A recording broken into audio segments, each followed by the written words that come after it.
Hi, everybody. I'm Brittany Lewis, a breaking news reporter here at Forbes. Joining me now is Cillizza, political commentator and senior advisor with DGA Group. Chris, thanks so much for coming on once again. Happy to be on. Thanks for asking. Chris, it is a monumental night tonight. Vice President Kamala Harris is taking the debate stage against former President Donald Trump, and her short campaign has been called high on vibes and a little light on policy.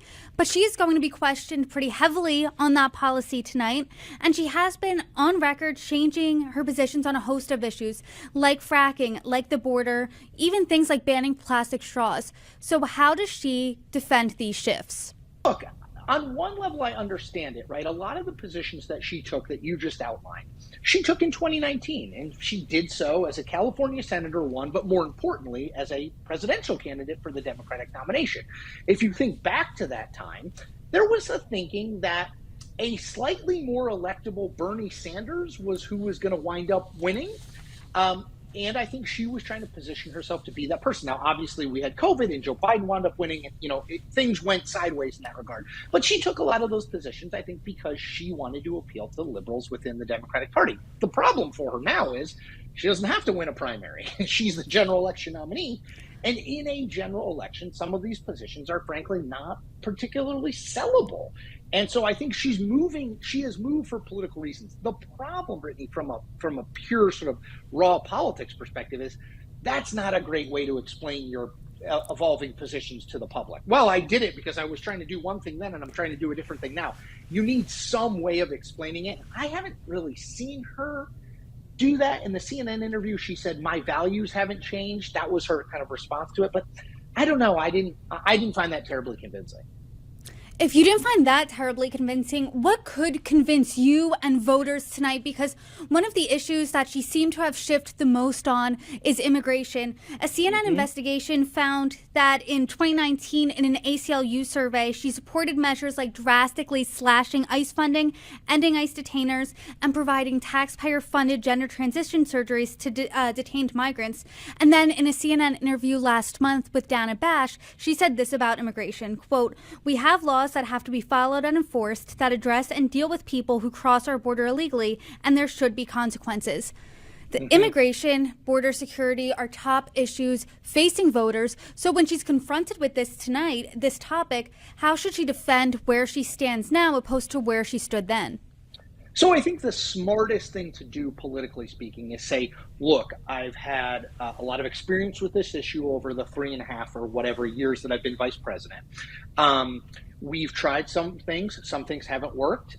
Some things have worked better. I want to lean into enforcement because I think that's a place where it works. And I think she should take this immigration to me is a perfect issue for her to say, you know what?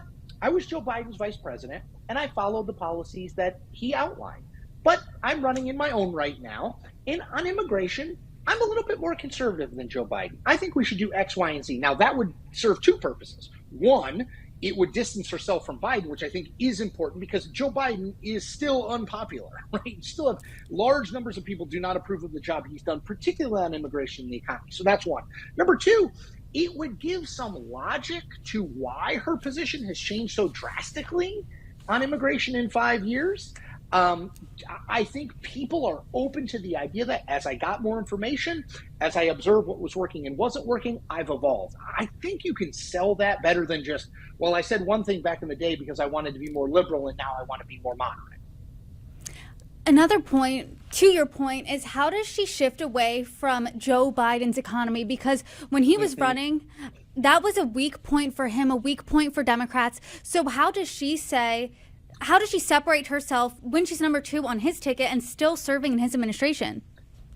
I think it's really hard. There was a New York Times Siena national poll out recently, and it showed Donald Trump with, I think, about a 15-point edge on who do you trust more to handle the economy. That's about the margin he held over Joe Biden. So that really, swapping Joe Biden for Kamala Harris has worked for Democrats in a lot of ways. That's not really one of them. I think people just sort of assume the economy under Biden is the economy under Harris. I think it's really complicated. The economy is by far the issue that voters name as the most important to them. I think what's difficult, and it's a really hard thread, needle to thread or rope to walk, or pick your metaphor for her, is how do you sort of take the credit among liberals for what you did in the 3.5 years that you were president, while also finding ways to distance yourself from the things that are less popular among swing and undecided voters. And I think on the economy, that question is really, really challenging. And by the way, we haven't talked much about him, but Donald Trump is going to push her flip-flops on issues, particularly on the economy and immigration, really, really hard. Even if the moderators don't, we'll see if they do. But that should be his focus in this debate. And let's say that is his focus during the debate. What should her response be? I think immigration we talked about. On the economy, I think she can say, we put in place a bunch of things to recover from the COVID sort of, the dip in jobs and unemployment rates surging and all that stuff during COVID. We feel really good about what we did, but more work remains to be done. I want to do, she's talked about decreasing the capital gains tax, which, by the way, I think lots of people would like to hear who for whom the capital gains tax matters, who are not liberal voters, typically. I want to do more around childcare. I want to do more around education. Like, talk in policy specifics, because one of the things I think that's really important, this is like a big umbrella point, but I think it's really important, is people know what they think of Donald Trump and his policies, right? In that time Siena poll I mentioned, 9% of people said felt like they needed to know more about Donald Trump. That's not many. I'm amazed that it's that high, but still. For Harris, it was about 30%. And I think most people want to kind of know more about what she thinks, who she is, right? She's one of the most known people in the country. People know she's vice president. They don't know that much about her beyond that. So I think this debate with so many eyeballs on it is a real opportunity, whether it's economy, immigration, healthcare, abortion, or just sort of her broader worldview.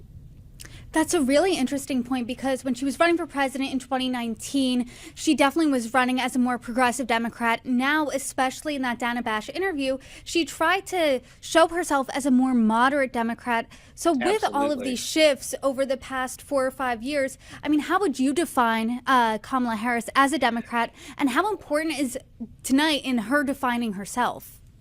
So to answer your second question first, super important. Right? You only get very few chances where, let's say, at a minimum 30 million people watch. There aren't that many events other than the Super Bowl, which doesn't have to do with politics, where you get 30 million people in America watching anything. So very important, because this may well be the one time that lots of people tune in and now they're probably not going to watch the whole thing, but tune in even for some of it. How does she do it? And what is she really politically and ideologically? I think if you look at her record when she was a senator from California, she's pretty much a traditional liberal. I don't think she's as liberal as Bernie Sanders or Alexandria Ocasio-Cortez, and she's certainly not as moderate as Joe Manchin or John Tester from Montana, right? I mean, she is kind of what you would think someone who is elected statewide in California would be, which is a very traditional left politician. She is not, by temperament or voting record, particularly moderate, but that doesn't mean, again, I've spent a lot of time looking at her voting record. The average person is not going to do that. The average person is going to watch her maybe tonight, maybe watch her a few other times and make a decision. So to me, a lot of it, I hate to use the word vibes because it's so popular, but the reality is a lot of these things are vibes driven. It is, what do I think of her? Does she seem like the kind of person who would be good to represent me? Very few people are like, what's her position on trade? You know what I mean? Very few people are that policy focused. They're much more focused on kind of the overall sentiment that somebody gives off, as opposed to like, what are their policy positions on X, Y, and Z? Well, we have a really good indication of the sentiment Donald Trump gives off during debates, and he is the king of crowning nicknames, the king of insults. How does a Democrat, and how does Kamala Harris, who has never met Donald Trump in person, effectively debate Donald Trump tonight? So I think it's a really good point, because I think a lot of Democrats are dismissive of Trump's sort of candidate skills generally. Like, how could anyone support him? And the truth is, he's pretty charismatic. You can argue whether it's for good or bad, but he is pretty charismatic. And as a debater, he's, number one, very experienced. This will be his 7th general election debate. 7th. I mean, that's remarkable. 3 in 2016, 2 in 2020, and then 1 with Joe Biden in 2024. No other modern candidate has debated that many times in a general election setting. So that's number one. Number two, this is a guy who is super comfortable on camera, right? He's a reality TV star. He's basically an executive producer. He knows where to look and where the camera is and when to scowl. And right, he gets all of the theatrics that go into a performance like this. And number three, he's an asymmetric debater. And by that, I mean, you kind of never know where he's coming from, right? He's not traditional or orthodox in any way, and that is challenging because Kamala Harris has largely debated people who are sort of orthodox politicians. Whatever you think of Mike Pence, I mean, Mike Pence, who she debated in the VP debate in 2020, he's a pretty standard issue politician. Mike Pence is not going to say anything in a debate or do anything in a debate that's going to really surprise you. Donald Trump might. And so for all those reasons, I think that he is challenging. Now, one other thing I'll add quickly. Donald Trump's biggest enemy in a debate is Donald Trump. I mean, this is true generally of his campaign, but he will say and do things that he should not say or do that will get him in trouble. If he could not do those things, he'd be a better debater. If he could not do those things, he would not be Donald Trump, right? So it's a real mixed bag when it comes to him, but I do not think he is as easy to beat in a debate as Democrats might think. That's the main consensus of the people I've talked to. What they say, Donald Trump is his biggest strength. It's also his biggest weakness. Going into the debate tonight, what is Vice President Kamala Harris's biggest strength and biggest weakness? Biggest strength, I think, is that people want to believe that things will get better. That we've seen that play out in election after election. It doesn't matter Democrat, Republican, but people want to believe that the future is going to be brighter than the present. And Harris has done a very good job of harnessing joy and optimism.